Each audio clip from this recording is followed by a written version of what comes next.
அரபிக்கடலில் உருவானது சக்தி புயல். தமிழகத்தில் இன்று 12 மாவட்டங்களில் கனமழை பெய்யும் என வானிலை ஆய்வு மையம் அறிவிப்பு.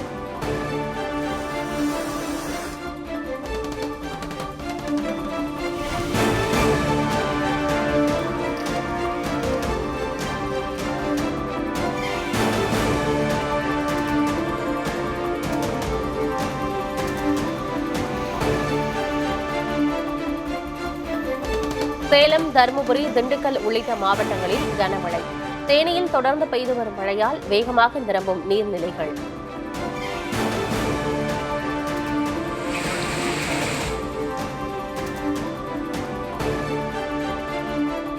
திண்டுக்கல்லில் பெய்த கனமழையால் ரயில் நிலையத்தில் தண்டவாளத்தில் தேங்கிய மழைநீர். ரயில் சேவைகள் பாதிக்கப்பட்டதால் பயணிகள் கடும் அவதி.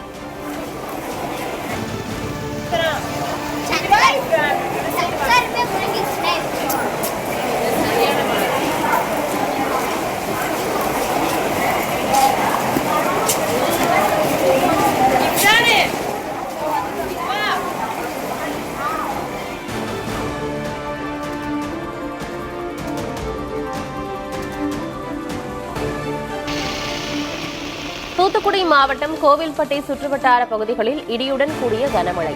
சாலையோரம் இருந்த மரம் வேரோடு சாய்ந்ததால் போக்குவரத்தில் பாதிப்பு.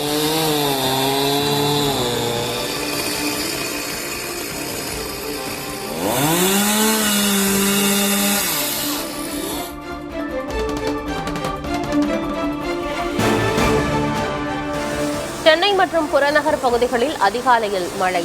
வடபழனி, ஈக்காட்டு தாங்கல், கிண்டி உள்ளிட்ட இடங்களில் பெய்த மழையால் குளிர்ச்சியான சூழல்.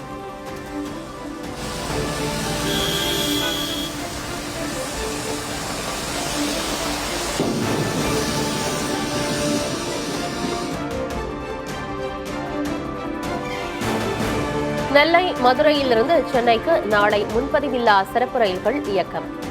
தொடர் விடுமுறை முடிந்து சென்னை திரும்பும் பயணிகளின் வசதிக்காக தெற்கு ரயில்வே அறிவிப்பு.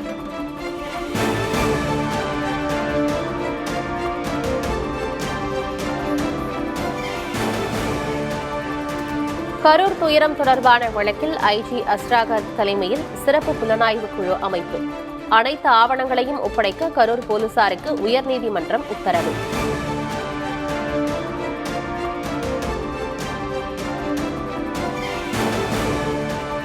கரூர் துயரத்திற்கு தாவைக்க வருத்தம் கூட தெரிவிக்கவில்லை. என்ன மாதிரியான கட்சி இது என சென்னை உயர்நீதிமன்றம் காட்டம்.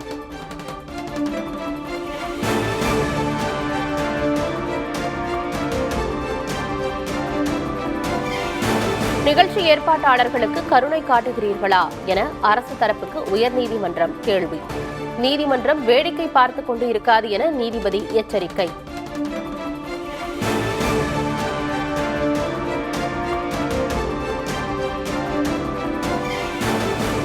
கரூர் பரப்புரைக்கு விதிக்கப்பட்ட நிபந்தனைகளில் 2ஐ மட்டுமே தாவேகா பூர்த்தி செய்ததாக தமிழக அரசு வாதம். டிசம்பரில் திட்டமிடப்பட்டிருந்த பரப்புரை திடீரென செப்டம்பருக்கு மாற்றப்பட்டதாகவும் பதில்.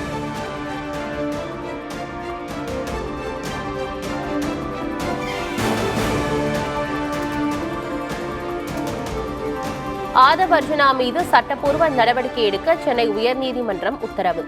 வன்முறையை தூண்டும் வகையில் பதிவிட்ட வழக்கில் ஆணை.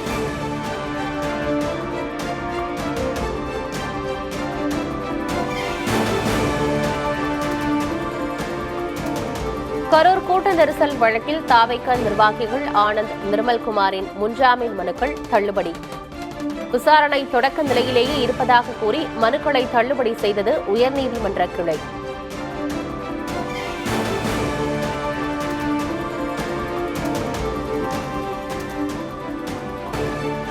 கரூர் வழக்கு விசாரணையை சிபிஐக்கு மாற்றக் கோரிய மனுக்களை தள்ளுபடி செய்தது மதுரை அமர்வு. நீதிமன்றத்தை அரசியல் களமாக்க வேண்டாம் என கண்டனம்.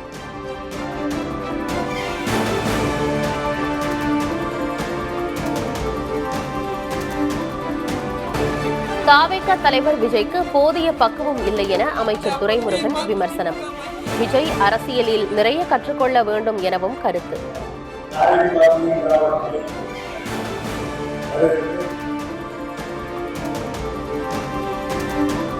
தேர்தல் வருவதால் தான் தமிழ்நாட்டிற்கு உண்மை கண்டறியும் குழுவை பாஜக அரசு அனுப்பியதாக முதல்வர் விமர்சனம். கரூர் விவகாரத்தை வைத்து யாரையாவது மிரட்டலாமா என பாஜக பார்ப்பதாகவும் குற்றச்சாட்டு. கும்பமேளா பலிகளுக்கெல்லாம் உடனே விசாரணை குழு அனுப்பாத பாஜக கரூருக்கு மட்டும் உடனே அனுப்புறாங்கன்னா தமிழ்நாட்டு மேல இருக்கிற அக்கறையால கிடையாது. இங்கதான் நீங்க கவனிக்கணும். அடுத்த ஆண்டு தேர்தல் வருது.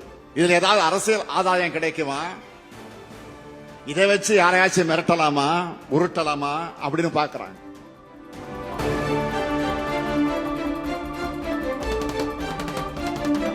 கரூர் துயரத்திலிருந்து மக்களை பாதுகாக்க திமுக அரசு தவறிவிட்டதாக பழனிசாமி மீண்டும் குற்றச்சாட்டு. திமுகவை வீழ்த்தவே பாஜகவுடன் கூட்டணி வைத்துள்ளதாகவும் விளக்கம். நீங்கள் மத்தியில் ஆட்சி அதிகாரம் இருக்கின்ற பொழுது அந்த இலங்கை அரசு திருப்பதி ஏழுமலையான் கோயிலில் வெகு விமரிசையாக நடந்த தோட்ட உற்சவம் நிகழ்ச்சி. பத்மாவதி தாயாருடன் ஆனந்தாழ்வார் நந்தவனத்தில் வலம் வந்து அருள் பாலித்த மலையப்ப சுவாமி.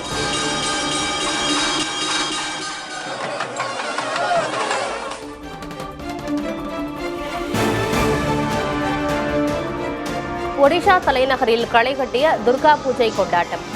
சாலையில் ஊர்வலமாக கொண்டு செல்லப்பட்ட சுவாமி சிலைகளை பக்தியுடன் தரிசித்த பொதுமக்கள்.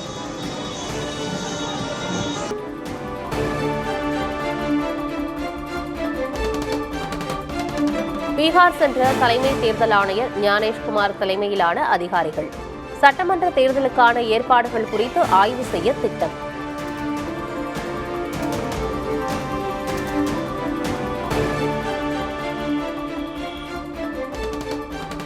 உத்தரப்பிரதேசத்தில் ராகுல் காந்தியை ராமராக சித்தரித்து வைக்கப்பட்ட போஸ்டர் வைரல். அயோத்திக்கு செல்லாதவர்கள் தங்களை ராமராக காட்டிக்கொள்வதாக என பாஜக விமர்சனம்.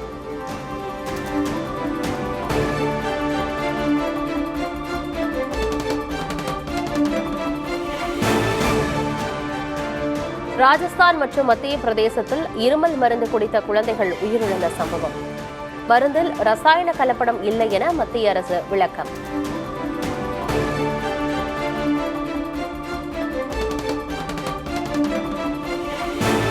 காசாவில் தங்கள் வசமுள்ள அனைத்து பிணை கைதிகளையும் விடுவிக்க ஹமாஸ் அமைப்பினர் ஒப்புதல்.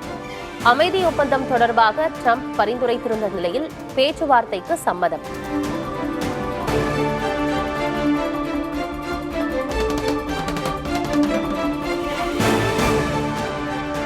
கனமழை வெள்ளப்பெருக்கால் உருகுலைந்த பல்கேரியா. வெள்ளத்தில் அடித்துச் செல்லப்பட்ட கார்கள் கடற்கரையில் ஒதுங்கிய துயரம்.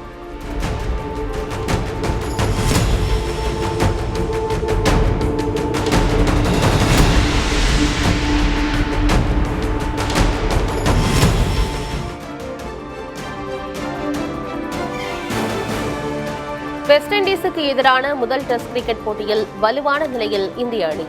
KL ராகுலை தொடர்ந்து துருவ் ஜூரல், ஜடேஜாவும் சதமடித்து அசத்தல்.